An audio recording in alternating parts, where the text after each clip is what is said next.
பார்வதி பதே ஹர ஹர மகாதேவா. தென்னாட்டுடைய சிவனை போற்றி, எந்நாட்டவர்க்கும் இறைவா போற்றி. நமச்சிவாயவே ஞானமும் கல்வியும், நமச்சிவாயவே அறிவிச்சையும், நமச்சிவாயவே நானவின்றேத்துமே, நமச்சிவாயவே நன்னெறி காட்டுமே. திருச்சிற்றம்பலம். சோமேசர் முதுமுலை வெண்பா. அருளியவர் மாதவ சிவஞான சுவாமிகள். இன்றைய பதிவு 13வது பதிவு. தலைப்பு அடக்கம் உடைமை. எடுத்திருக்கிற குரல் யாகாவாராயினும் நா காக்க காவாகார் சோகாப்பார் சொல்லிலக்கு பட்டு. அடக்கமுடிமை யாவது அப்படிங்கிறது மெய்மொழி மனங்கள் தீநெறிக்கண் செல்லாது அடங்குதல் உடைய நாதல் அப்படின்னு சொல்கிறாங்க. அது ஏதிலார் குற்றம் போல் தன் குற்றமும் காணும் நடுவு நிலைமை உடையார்க்கே ஆகும் அப்படின்னு சொல்கிறார்.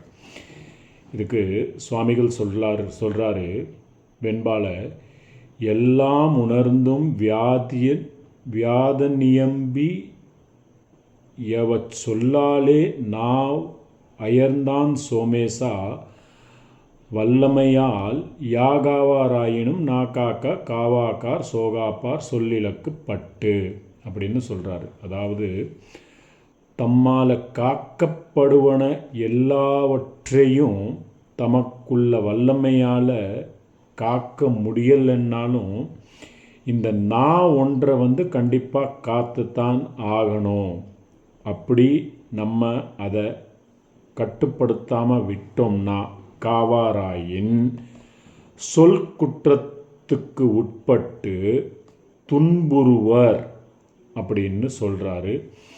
இதுக்கு உதாரணமாக சொல்கிறாரு, பராசர முனிவர் புத்திரராகிய தேவ வியாசர் எல்லா பொருள்களையும் நன்கு அறிந்து வைத்தும் தாம் கூறிய நாராயணனே பரம்பிரம்மம் அப்படிங்கிற அந்த பொய் மொழியால் நிமிர்ந்த கை மடக்க வல்லாமை அன்றி நாவும் எழாது நின்றான் ஆகலான் அப்படின்னு சொல்கிறாரு. யா என்பது அற்றிணை பண்பை வினைப்பெயர்.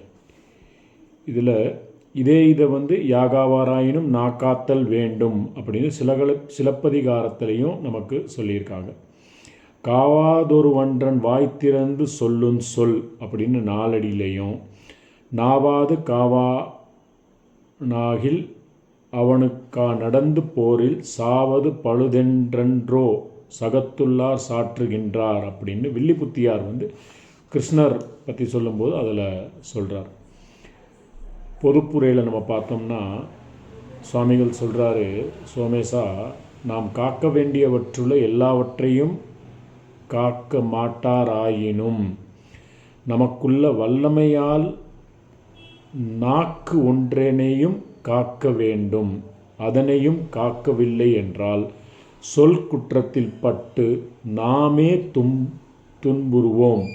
இதற்கு எடுத்துக்காட்டு வேதவியாச முனிவர் எல்லா பொருள்களையும் அறிந்து வைத்து தாம் கூறிய நாராயணனே பரம்பொருள் என்னும் அவ்வொரு சொல்லால் நா எழாது நின்றார் என்பது.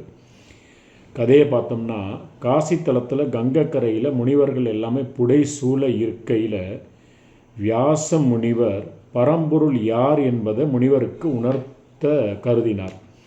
மனம் தெளிவில்லாமல் தன் கையை உயர்த்தி நாராயணனே பரம்பொருள் அப்படின்னு சொல்ல அவர் கையும் நாவும் செயலற்று போயிடுச்சு.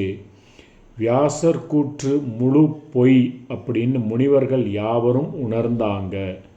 நாராயணனே தன்னுடைய கருட வாகனத்தில் அந்த இடத்துக்கு தோன்றி ஒப்புயர்வற்ற பரம்பொருள் சிவபெருமான் தான் அப்படின்னு உணர்வாயாக அப்படின்னு வியாசருக்கு அறிவுறுத்தி போனார். இந்த கதை காசி காண்டகத்திலையும் உபதேச காண்டத்திலையும் இருக்குது.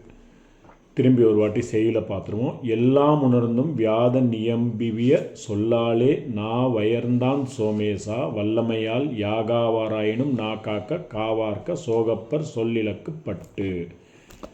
திருச்சிற்றம்பலம். அடுத்த பதிவில் அடுத்த தலைப்பில் சந்திப்போம்.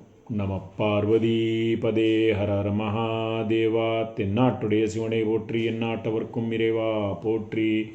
திருச்சிற்றம்பலம்.